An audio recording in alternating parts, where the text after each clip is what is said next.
all he has to do is embrace DaVizion. What's good, Vision Gang? You already know what it is, and if you didn't know, you better find out, because this is your boy DaVizion, and I'm back again with another MMA reaction, y'all. This time, I'm about to be reacting to the fighting businesses, the worst UFC fighters by fighting style. I'm interested in seeing this because I just recently watched the best UFC fighters by fighting style, so what better video to follow that up with a few days later than the exact opposite, y'all. This is a list that nobody probably wants to be on, but I'm really interested in seeing who are the UFC's worst in these, because we've already seen the best. And yeah, so let's go ahead and get this thing started, because I ain't really got too much more to talk about. Let's get it. If you've watched my videos for a while now, you may recall the Best Fighter by Fighting Style series. Yeah. It has become my most popular video, and even the sequel was created when I first started the commentary videos. But now, we've evolved. Well, actually we ran out of categories to look at, unless we go the other way. He's not a good striker, and he's not close to a striker that you need to be in the UFC. He just isn't. The UFC has some of the best fighters in the world. If you're in the UFC, there's more than a 90% chance you are amongst the very best in your weight class. Yep, but this I agree. remains MMA, and not everyone can mix the martial arts at the highest of levels. Some are just downright bad. He's trying to win, he's trying to gas Khabib out, he's taking shots, but they're not the worst shots you can take. He's covered up. Who getting beat on? Is that Conor McGregor getting beat on? Khabib out. I think he's getting smashed. Welcome to the fighting business. As you might have guessed it, today we're going to be taking a look at some of the worst fighters in the UFC by fighting style. I'll have two runner-ups for each category before naming the unfortunate best, or in this case, the worst. But without further ado, let's get started.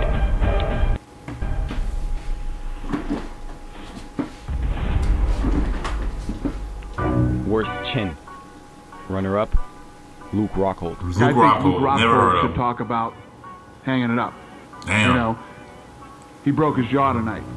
When it comes to a questionable chin, there are many fighters that can fit in this list, but it wouldn't be right if we didn't have Luke Rockhold.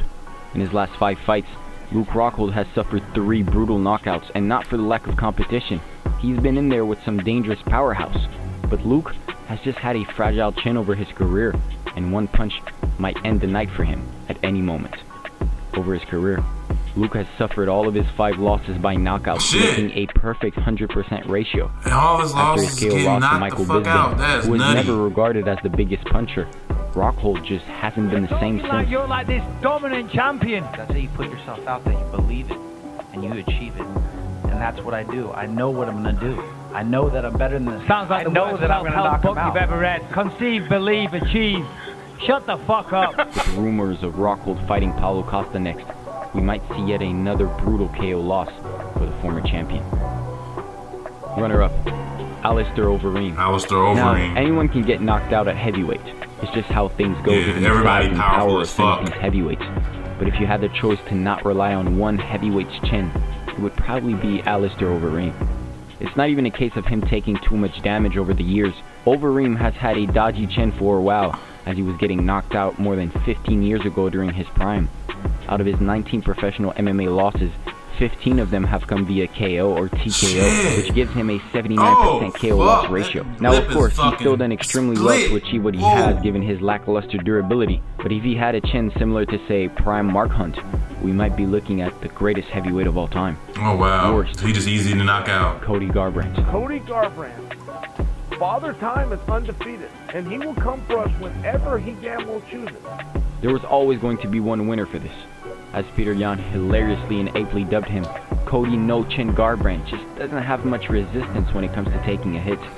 In hindsight, it's been a rough few years for the former bantamweight champion. How are you doing post-fight? Give us a little... Cody is an amazing fighter and possesses all the tools to succeed in this business. But something even more important than the weak chin of Cody is his emotional control. Emotional control. His downfall when he suffered a TKO loss to TJ Dillashaw. The emotions were running extremely high, and Cody left the arena with a chip on his shoulder and with doubters to prove wrongs instead of doing it for him. Each and every of Cody's knockout losses we've witnessed an emotional fighter who is willing to risk everything and get in a brawl over fighting smart and slick. Oh, okay. He gets emotional and wants to prove a point. Garbrandt would get knocked out twice by Dillashaw before suffering further knockout defeats to Pedro Munoz and most recently, Kai Kara-France at flyweight. Can Garbrandt return to his old form?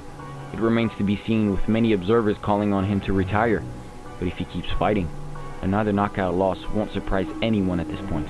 Worst wrestler. Runner-up, Conor McGregor. Conor put a training video out of him wrestling. Terrible wrestler. He videoed it and he put it out. He must have thought he looked good. Whoever put it out must have thought Conor looked good. The wrestlers took a look at that footage and go, man, this guy's terrible. This may seem harsh, but given his level, McGregor's wrestling leaves much to be desired. He was easily out-wrestled by the smaller Chad Mendes, on short notice I might add.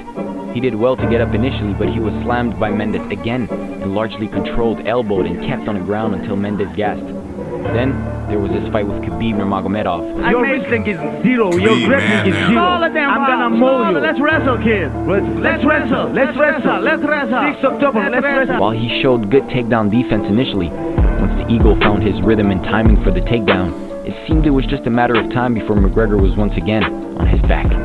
Even against Dustin Poirier in their recent fight at UFC 264, where the only round that was contested, he was mauled, held down, and battered on the ground for 3 minutes of the first round. But to his credit, the Irishman does have some solid takedown defense overall, but whenever McGregor is on the ground, he just doesn't seem to have much of an urgency, the technique and the ability to get up to his feet, especially for his high level as he's become. He's too good for that. Kimbo Slice. Kimbo Slice, terrible wrestler. Alright, Kimbo Slice is a legend, but he was a brawler through and through. He just had no ground game or wrestling whatsoever. Sure, he did land a few takedowns here and there. They were mostly due to his size and brute force that he was able to force his opponent down. And regardless, they would always manage to get out of dangerous positions like full mount and full back mount with ease. Let's just say he could get you down, but he wouldn't know how to pass or advance to a better position. He'd just try to ground and pound you from anywhere and hope that you don't escape. Now, if he got into MMA a few years earlier, he may have been unstoppable, but at that point, we'll never know. Worst, Mark Hunt. Okay. Unlike Kimbo, Mark Hunt had a lot more experience in combat sports and in mixed martial arts in particular. And while the Super Samoan was undoubtedly one of the hardest hitters in the sport with an ungodly chin during his prime, his wrestling was downright horrendous. His takedown defense was non-existent, particularly during the later half of his UFC career, and whenever he was taken down, he was resigned to staying on the ground and was not getting up until the round was over. The Stipe Miocic fight was particularly hard to watch, where Hunt was just mauled and battered on the ground for a brutal 23 minutes. The takedown became so easy for Miocic that 10 seconds into the rounds, he was shooting and succeeding each and every time. Mark didn't have the energy, but also the technique and ability to get back to his feet. It's also no surprise that Hunt's last 3 UFC fights all saw him suffer defeat, as he was either taken down and submitted, or taken down and dominated until the decision. Wrestling is not the most popular style in MMA, especially in today's age, but if you make the mistake of brushing it off to the side, you might pay a big price in the form of maulings. Worst cardio. Runner-up, Marlon Moraes. Marlon Moraes back in 2019 was an absolute monster, and he was on a killing spree over the bantamweight contenders. Everyone thought we were looking at a future champion. It certainly looked that way when he was peppering Henry Cejudo in their vacant bantamweight title fight in June of 2019. However, Cejudo recovered and fought back while Moraes gassed and eventually got TKO'd. But looking back, Moraes gassing out would become a recurring theme for his next few fights, as he would always start strong before running out of steam and getting finished. This was evident in his fight with Rob Font, and particularly Merab Dvalishvili, where Moraes somehow couldn't finish Merab after multiple knockdowns, and ended up completely spent at the end of the second round. For Marlon Moraes, it's one singular lackluster aspect of his game that landed him a few steps short of realizing his lifelong dream. Runner-up, Zabit Magomedsharipov. Zabit Magomedsharipov is almost the perfect fighter. He is flashy, has an exciting striking base style, and has the Dagestani wrestling to back things up. However, his cardio and endurance is heavily lacking. He mostly always coasts in the third round of his fights. He gets away with it because he did more than enough in the first 2 rounds, but that won't help against the elite level fighters. The Dagestani is also yet to fight in the 5-rounders, which many of us can understand why. He himself addressed these issues by stating that his energy-consuming kicks were the reason why he always slowed down. While it's good that he is self-aware, if he wants to become a champion, he would definitely have to last the full 5 rounds. Worst, Derek Lewis. Most heavyweights tend to gas out after the first round, but Derek Lewis is a special case. He looks like he runs out of cardio in every single fight, even ones which he wins. In a build-up to each Lewis fight, we're told he's in the best shape ever and can last a lot longer than previous fights. But it's always the same case come fight night, and he's slow and sluggish after a few exchanges. Luckily for him, he has enough power that he usually ends fight in the first or second round and never has to go the full 5 rounds. Tell us what you think about that. I need to sit my black ass down. Yep, that's the interview I saw. What you talking about right now? I ain't trying to fight for no title right now.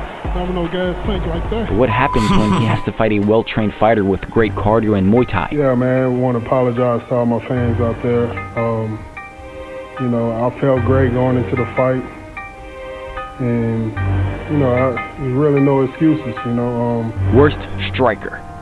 Runner-up, CM Punk. CM Punk. Okay, so remember when I said if you're in the UFC, there's more than a 90% chance you are amongst the very best in your weight class? Well, CM Punk is one of the reasons why that isn't 100%. He's getting a lot of attention, but I think, you know, it's not going to be in his favor because his division, you know, welterweight, he's welterweight, right? To me, he's making a mistake. He doesn't know what he's getting himself into. He's talking about, I want to test myself. The former WWE champion only got into the UFC because of his name and popularity, but also because of his cojones.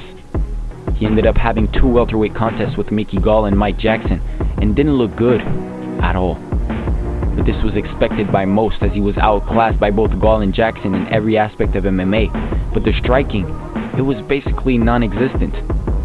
In his last fight against Mike Jackson, CM Punk landed a whopping 19 significant strikes over 3 rounds with a 23% accuracy, got tired after 5 punches thrown, and was a sitting duck for the entirety of the fight. You know that feeling when you get in a fight in your dream, and it just feels like you're punching clouds in slow motion? Well, that's exactly how we felt watching CM Punk strike in the UFC. Runner-up, Ronda Rousey. Let's go to someone with some actual skills and former women's bantamweight champion Ronda Rousey, undoubtedly a pioneer of women's MMA. Rousey seemed unstoppable during her unbeaten run, but somehow we all managed to ignore her horrendous striking. I know the level of my striking is at, and that's one of the advantages that I have. They don't really know. Even as she dominated challengers with her judo and ground game. Even in her KO win over Beth Correa, there's no real technique behind any of her strikes. She's just throwing and hoping something connects. But luckily for her, Correa was not a top-level opponent. However, disaster struck when she tried to stand up with Holly Holm and Amanda Nunes, 2 of the more accomplished strikers in women's MMA. I know she's gonna strike with me because she think because her boxing coach told her she have a good strike, and I know she's gonna strike a little bit with me. But when I start to connect some punches, I know she's gonna start wanna clinch me. She just seemed like an amateur in front of fighters with footwork and actual striking and boxing techniques, missing wildly and just eating a number of shots before she was eventually knocked out.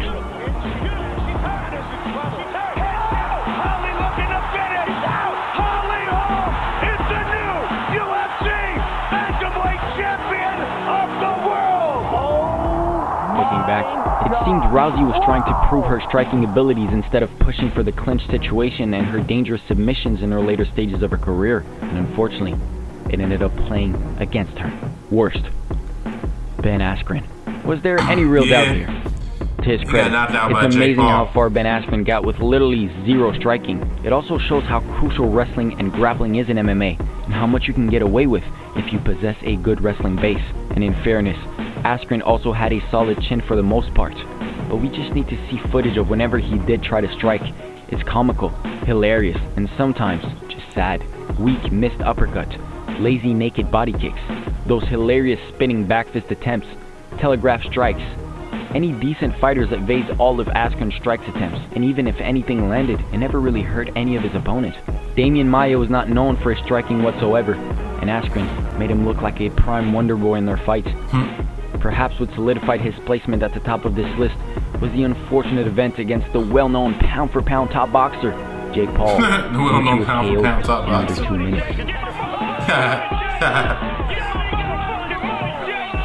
In the end, we all have our flaws, and it's part of the game. Actually, it's part of life. More importantly is being able to acknowledge our flaws and working on them to get better. With that being said, I gotta say a big thank you to all of you for the precious time that you've given me today. I really hope you found this video interesting, and maybe you don't agree with my picks. Let me know who you would have placed instead. But for now, I gotta bounce. I'll catch you on the next one. Peace out. Alright, y'all, that was the worst UFC fighters by fighting style. That was by The Fighting Business. And hey, it was an entertaining video. I learned a lot about a bunch of fighters I really didn't know much about. Not surprised that Ben Askren was the worst striker for men. And not really surprised about Ronda Rousey being one of the bad strikers as well, just because I've seen examples of her striking, knew that she was pretty amateur in that realm of fighting. But yeah, I didn't know she's a badass in judo, but she can't strike. Derek Lewis cardio, not surprising at all. But like I said, there was a lot of other people on there that I'm learning about and didn't know if they were that bad at the things that they're bad at. So shout out again to The Fighting Business for a great video. I hope you guys are enjoying this UFC journey as just as much as I am. If you haven't already done so, make sure you subscribe to the channel. Hit that notification bell to be first to see my videos, and smash that like button, y'all. Make sure you smash it, jam that thing in so it gets stuck in the computer. For real, y'all. And as always, you guys be safe. Always give your own whatever you do. And I'm gonna see you next time. It's your boy DaVizion, and I'm out. Peace.